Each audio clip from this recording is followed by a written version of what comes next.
दोस्तों, दशहरे का उत्सव खत्म होने के बाद राजस्थान पूरी तरह अब चुनावी मोड में है। मतदान होने में 30 दिन बचे हैं और ऐसे में ईडी के छापों से दिन की शुरुआत हुई।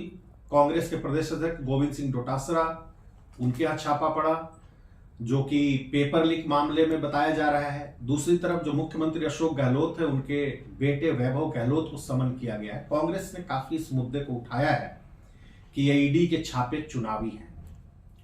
सवाल यह है कि अब 30 अक्टूबर से नामांकन भरे जाने हैं राजस्थान के अंदर, लेकिन अभी तक दोनों ही प्रमुख पार्टियों ने, न भाजपा ने न कांग्रेस ने 200 की 200 उम्मीदवारों की लिस्ट जारी नहीं की है। दोस्तों, भाजपा ने लगभग 124 उम्मीदवारों की लिस्ट जारी कर दी है और कांग्रेस को 124 की लिस्ट जारी करनी है। यानी दोनों पार्टियों की अभी जो तैयारी है, जो लिस्ट है, वो अधूरी है। सबसे पहले बात करते हैं हम कांग्रेस की कि आज कांग्रेस के हालात क्या हैं। कांग्रेस ने कहीं ना कहीं प्रियंका गांधी के हस्तक्षेप के बाद सचिन पायलट और अशोक गहलोत को एक साथ एक ही कार में लेकर मेहंदीपुर बालाजी जाने के बाद एक सीज फायर की स्थिति दिख रही है। अब जो लिस्ट आई है कांग्रेस की, दूसरी लिस्ट खासतौर पे, उसमें सचिन पायलट के समर्थकों को भी टिकट मिल गई है और अशोक गहलोत भी लगभग जिनको चाहते थे उस लिस्ट में टिकट मिल गई है। लेकिन अभी भी एक बहुत बड़ी लिस्ट, यानी कि लगभग 60% प्रत्याशी अभी कांग्रेस के घोषित होने बाकी है। जो राजस्थान का इस बार का चुनाव है वो ये दिख रहा है कि चुनाव गहलोत वर्सेस नरेंद्र मोदी के बीच हो रहा है। यानी कि कांग्रेस पार्टी मुख्यतः गहलोत ने जो काम किए हैं, गहलोत जो दावे कर रहे हैं कि जो उन्होंने सोशल सिक्योरिटी स्कीम्स चलाई हैं, जो गारंटियां दी है, चाहे वो चिरंजीवी योजना हो, चाहे वो सस्ते सिलेंडर हो, चाहे वो इंदिरा रसोई हो, चाहे वो स्मार्टफोन बांटे हैं, उसको लेकर के कांग्रेस जा रही है। और गहलोत बार बार लोगों में ये डर दिखा रहे हैं कि अगर कांग्रेस की सरकार चली गई तो ये योजनाएं बंद हो जाएंगी। ये तो नैरेटिव है कांग्रेस का। दूसरी तरफ भारतीय जनता पार्टी का ये कहना है कि राजस्थान में कांग्रेस ने आपसी सिर फुटौल में 4 साढ़े 4 साल निकाल दिए। अंतिम 6 महीने में अब वो काम का ढिंढोरा पीट रहे हैं। राजस्थान बदलाव चाह रहा है, इसलिए भाजपा वहां पर आएगी, ऐसा भाजपा का कहना है। भाजपा ने जो 2 प्रमुख मुद्दे लिए हैं, जो पिछले दिनों में अगर आप देखेंगे तो वो ये है कि भाजपा जिन मुद्दों पे ज्यादा जोर दे रहे हैं उसमें है कानून व्यवस्था की स्थिति, 17 बार पेपर लीक होना, साथ ही जो कांग्रेस की आपसी अंतर्कलह है उसको वो जो है वो ज्यादातर मुद्दा वो उठा रहे और कह रहे कि इनको आपस में ही लड़ने से फुर्सत नहीं है, राजस्थान का भला नहीं कर सकते। लेकिन हम सबसे पहले आज बात कांग्रेस की करते हैं।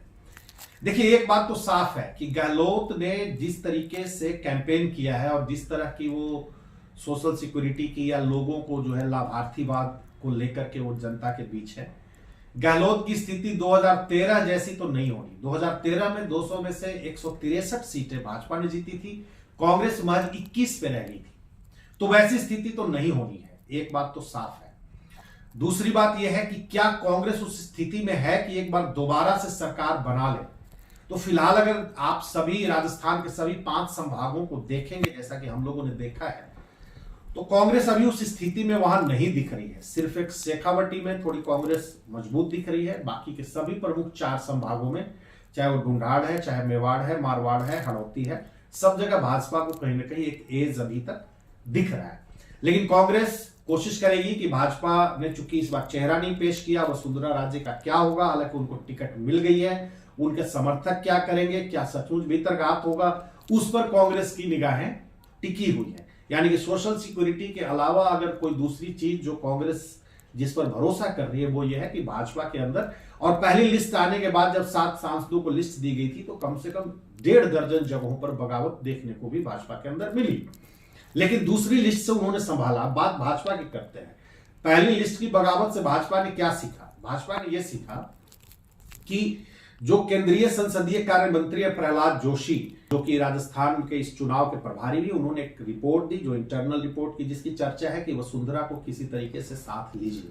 तो दूसरी लिस्ट में भाजपा की वो चिंता दिखी। वसुंधरा को झालरापाटन से टिकट दिया गया और उनके समर्थकों को भी काफी हद तक एडजस्ट किया गया है। अगली लिस्टों में भी जो 76 बचे हुए उनमें भी उनको एडजस्ट किए जाने की उम्मीद है ताकि उनकी नाराजगी को कम किया जा सके। तो भाजपा बदलाव के जो रथ पर है वो चुनाव लड़ रही है। जैसा कि मैंने बताया, कानून व्यवस्था, महिलाओं के खिलाफ अपराध, प्रधानमंत्री जब वहां गए थे कई दौरे कर चुके हैं। उन्होंने जो है वो एक दर्जी के सिर काटने के मुद्दे को भी उठाया, जो कि भाजपा को काफी सूट करता है।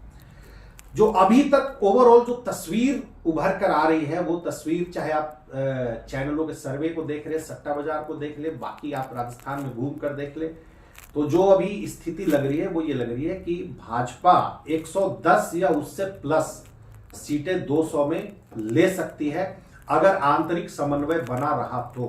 वहीं दूसरी तरफ कांग्रेस 70 से 72 सीटों पर आज की डेट में मोटे तौर पर खड़ी है।